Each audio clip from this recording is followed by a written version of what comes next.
Hello and welcome to my channel. My name is Julie, and on this channel, we talk about all things self improvement and how we can become the better version of ourselves. And today we're talking about our inner voice. Now, our inner voice is that voice that we hear that narrates through our lives, or when you're reading, it tells you what you're reading. Now, here's the thing, not everybody has an inner voice. So if this makes no sense to you, chances are you might want to be one of the people who don't have one. Now, even within those who have inner voices, it can be quite different as to how much inner voice that we actually have. I have what I would consider to be quite an active inner voice. It's very rare that it's completely silent. And one of the problems with my inner voice is that it's often very critical. In fact, it can be hyper critical about myself, about what I'm doing. It's also always there. I always sort of think there's this little niggly thing telling me all the things I haven't done yet today. And so when we are so busy, it can sometimes quieten that inner voice, but it doesn't deal with it. And part of my own self awareness journey has been, how do I manage this inner voice? And there's two different ways that our inner voice can go. There is what we call mind wandering. And this is where you are maybe thinking through a problem, or you're kind of just going with where your brain is going, but in more of a positive way. I would think about solutions to a problem, or I might write a Medium article in my head while I'm swimming, or I'm in my imagination and I'm thinking about the book that I'm writing. So, those are different types of the way our minds work. Now, the less positive one is what is called rumination.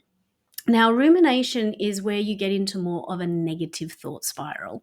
So, say something goes wrong at work, and instead of just being able to brush it off and refocus and go on to the next thing, instead you are obsessing over the mistake. And the other thing that my inner voice does is it gets very angry at me. And so it would say very negative things like, you're the worst person in the world, you're terrible, I don't know, why you exist. And it can get into quite some very negative places.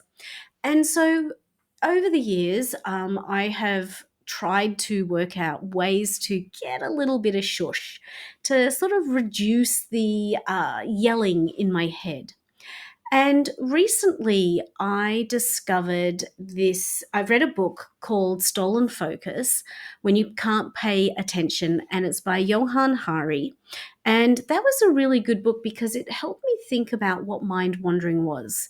And I've always described it as percolating. It's sort of going through those ideas. And it works quite well with, you sort of can go for a swim or go for a walk, and your brain will be working at the same time. However, when we get into the more negative aspects, what I've been trying to work on is using Julia Cameron's book, The Artist's Way. And it's where I write down, at some point in the day, she says first thing in the morning, 3 pages. I can't do it. It doesn't work for me. So I'll just do like 1 page.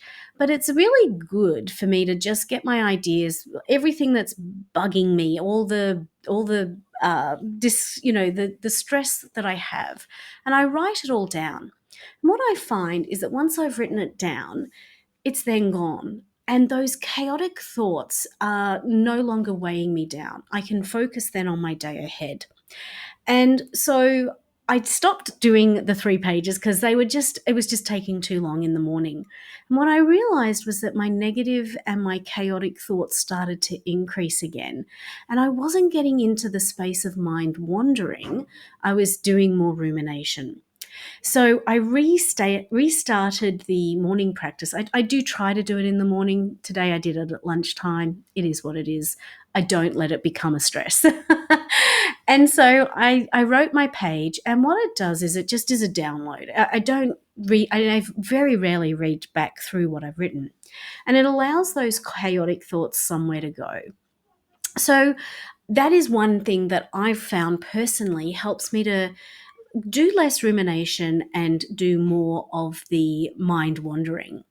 Now, the other thing that I've been working on is finding my flow. Because when I'm in flow, when I'm writing something or I'm doing something like this, I actually have no inner voice. I get a lot of quiet. And so if I can find more opportunities for that in my life, it means that there are times where my brain is less, I wouldn't say active because it's kind of active now, but it's in a more positive way. And I don't have as much going on. Now, the other thing that I do to help sort of reduce the overload on my brain is I try to remove a lot of my distractions. So I listen to lo-fi music when I get into my zone. I don't have push notifications on my phone. I don't have push notifications on my laptop. It allows me to do the deep work. And then, I turn everything on and I respond to everything. And that just means that I'm not so fractured all the time. I get a bit of peace. Now, the other thing that I do is I try to be very intentional with what I'm doing. And part of that intentionality is being kind to myself. And I'm trying to give myself the same grace that I give to other people. And part of that is every day I write, I am enough. I've been doing that for the past year. Started January 1st, and I'm going to finish on December 31st. And then next year, I'm going to try and find a new refrain that my brain has in its little sort of cacophony of negative thoughts, and rewire it. So instead of having the thought, I am not enough, I'm never good enough, I always fail, I've written down, I am enough times that I'm starting to accept it, that I believe it. And I'm trying to do the same now. I've been thinking about what my next um, statement will be that I will again write down every day for the year in the hopes that it starts to rewire how I think about myself. And the some of the other things that I do to help to reduce the noise is meditation. Meditation is a really good way of giving our brains time to zing about. And I think that one of the more challenging things that many of us face is that we're very busy all the time. We're busy with family, we're busy with work, we're busy with everything. And we don't allow our brain the time to mind wander. And so by creating different aspects or different spaces where my brain can do that, it means that by the time I get to the end of the day, instead of when you go to sleep, that being the only time that your brain finally gets this sort of freedom, and then you can't sleep because you've got into a negative cycle, or you've sort of started thinking about something and now you're obsessed by it, and now you can no longer fall asleep. Because I've given my brain these opportunities to download throughout the day, I find that I can fall asleep much easier, and that it's generally I sleep better because I'm not waking up in the middle of the night.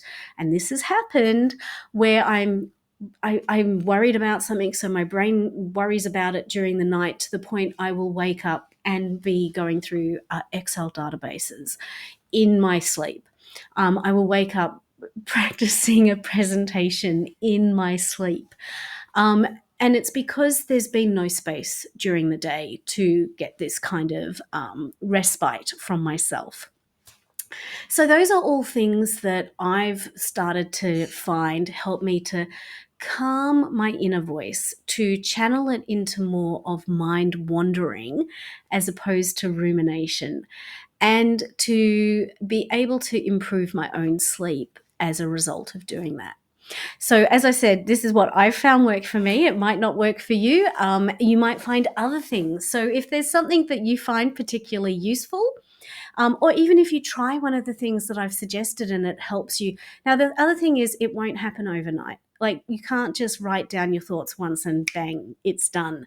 We get into, I've got into these habits over a long period of time. So it's going to take time for me to work through them. And sometimes we do have to do a bit of maintenance, sort of keep going. As I mentioned, I'd stopped doing the morning pages. The chaotic thoughts came back. I just sort of modified it so it was more manageable to one page, and now they're back to a level that I can manage them. So again, find what works for you. I'd love to hear if you found something particularly useful, or if there's something that you think others might benefit from. You never know when what you have to say might be beneficial to somebody else. So with that, thank you all for your time and for your attention, and I look forward to seeing you next week on this channel. Bye-bye.